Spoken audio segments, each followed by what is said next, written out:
if you're acting in your own self-interest, let's take that apart. Over what period of time?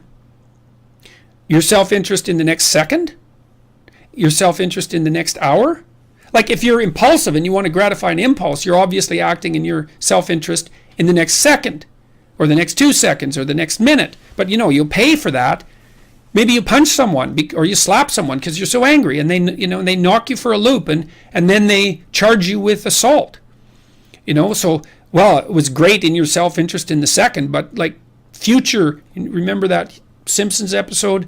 Homer drank a quart of mayonnaise and vodka, and Marge and all his kids were telling him not to, and he said, well, that's a problem for future Homer. I sure don't envy that guy.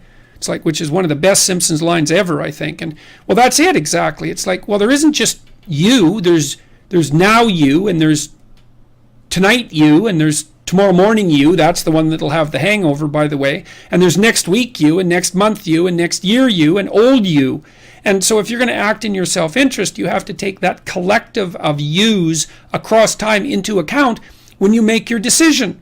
And now here's the cool thing about that. So then let's say, well, that would be acting in your self-interest writ large, right, across time spans. But the thing is, future you and someone else that you have to live with right now that's not you are pretty much the same people. And so if you're going to act in your self-interest and you have other people around you, then you also want to act in their self-interest, because otherwise they won't like you. They won't cooperate with you, and they won't compete with you in a reasonable manner. And so that's going to be a catastrophe.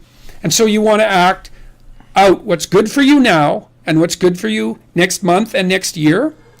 And you want to do that in a way that's good for you and your family and your community right now, next week, and next year. And you're going to take all those things into account at the same time. There is no selfish self-interest. It isn't how life works. Like if you're married to someone, for example, and you're stuck with them for the next 50 years, it's like you can't win an argument with them. You can make peace because they're you, man. They're you. They're a huge part of your experience. You have to treat that person as if they are you. And that it isn't like, well, I'm going to treat you well because you're me. It's because people don't treat themselves very well often. It's way more complicated than that. You don't want to defeat your wife, man, because then you live with a defeated wife. And if you think she isn't going to take revenge on you, then you're not very bright. So you want to listen to what she has to say, and you want to listen to her problems, and you want to help her solve them because she's you. And you want to do the same with your kids, and then you want to do the same with the people around you if you can do it.